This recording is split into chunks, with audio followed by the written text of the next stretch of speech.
સગીરભાઈ, આપના કયા પરિવારજનો ત્યાં ગયા છે અને શું સ્થિતિ હાલ અહીંયા જોવા મળી રહી છે?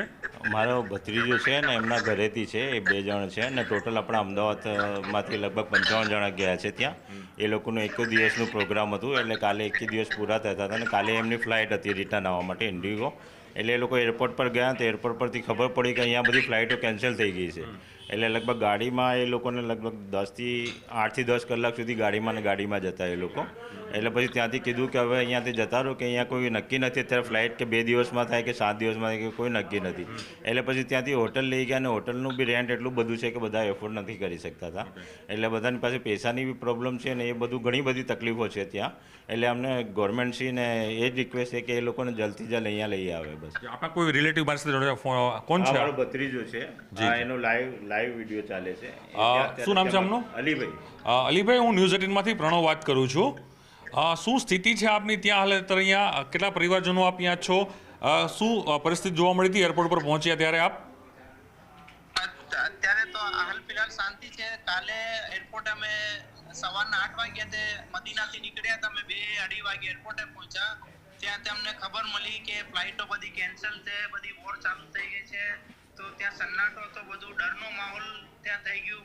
બસમાં અમને ઉતરવા ના દીધા, નીચે બસમાં બેસાડી રાખ્યા. 2-3 કલાક અમારું ત્યાં એરપોર્ટ પર ખરાબ થઈ ગયું. બધામાં ડરનો માહોલ થઈ ગયો કે અબુધાબીમાં વોર ત્યાં મિસાઇલો પડી ગઈ છે. તો બધાના ડરનો માહોલ હતો.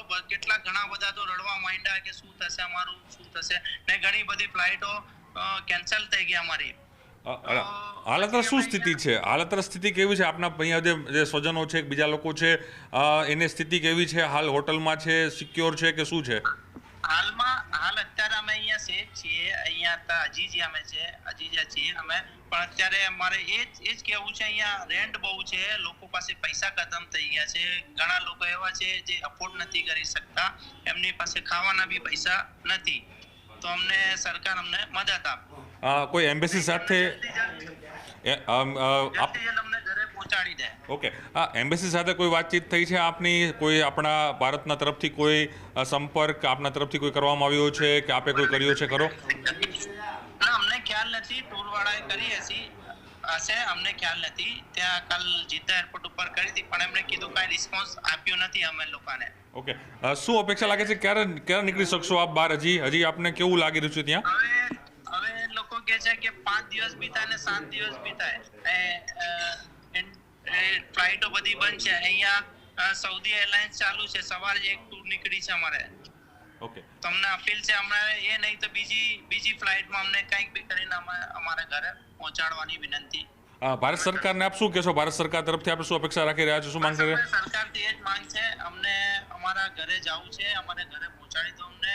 અમારા બધા અહીંયા ડરનો માહોલ છે, અમારે ઘરે જવું છે. અમે અમારા ઘરે ઇન્ડિયા પહોંચાડી દો અમને. આપણી સાથે કેટલા લોકો ત્યાં છે? બીજા કોઈ આસપાસ આપણી સાથે મળી શકે કોઈ વાતચીત કરવા માટે?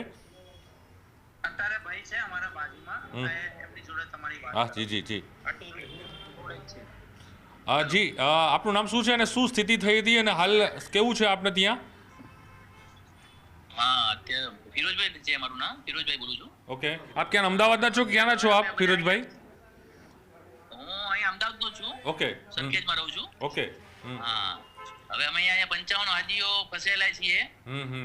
અને બીજા જે કાલે જે એરપોર્ટ પર જે અમારી સાથે જે બધી ગાડીઓ હતી, એમને છે ને કે ગવર્મેન્ટે એમની તરફથી હોટલો ને બધું પ્રોવાઈડ કરેલું છે ફ્રીમાં.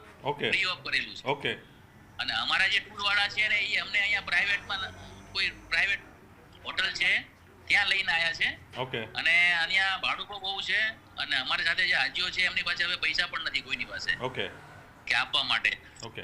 તો આ તો 2 દિવસ છે. જો કદાચ વધશે તો પોઝિશન હજી વધારે કઈ ખરાબ થઈ જશે એવી પોઝિશન છે. તો અમારે સરકારને એ જ વિનંતી છે કે ગવર્મેન્ટે જે સાઉદી ગવર્મેન્ટે એમને જે ફ્રી આપેલા છે હોટલો, એ અમને પણ મળી જાય એમ.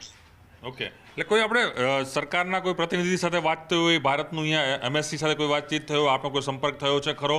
એટલે કદાચ આ તો એમ્બેસીમાં તો જોજો છો કે જે ટૂર વાળા છે એમને વાત કરવાની હોય છે. ઓકે. અમને તો લોકલ ને અમને એટલું બધું કઈ ખ્યાલ હોતો નથી એમ કે કોની સાથે શું વાત કરવી છે. એ તો ટૂર વાળાનું બધું ખ્યાલ હોય છે કે કોની સાથે વાત કરવી, ગવર્મેન્ટ સાથે કઈ રીતે વાત કરીને કઈ રીતે સેટિંગ કરવું એમ.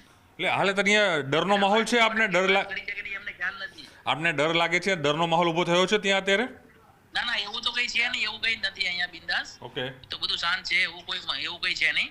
બસ ખાલી એ જ છે કે ભાઈ ગવર્મેન્ટ અમને રહેવા કરવાની થોડી સુવિધા પ્રોવાઈડ કરી આપે એમ. ઓકે. તો 2-3 દિવસ અમારે રોકા હોય તો તકલીફ ના પડે. ઓકે, ચોક્કસ જોઈશું કે તમામ જે પરિવારજનો છે તે ત્યાં હાજર છે અને જે સ્થિતિમાં નિર્માણ થયું છે તે લોકો ડિમાન્ડ કરી રહ્યા છે કે તે લોકોને તમામ જે લોકો છે તેને ત્યાંથી સેફલી છે તે બહાર લઈ જાય તે પ્રકારની જે ડિમાન્ડ છે તે તમામ જે હાજીઓ જે જ્યાં ફસાયા છે તે લોકો હાલ અહીં કરી રહ્યા છે. કેમેરામેન પંકજ સાથે પ્રણવ પટેલ, ન્યૂઝ 18 અમદાવાદ.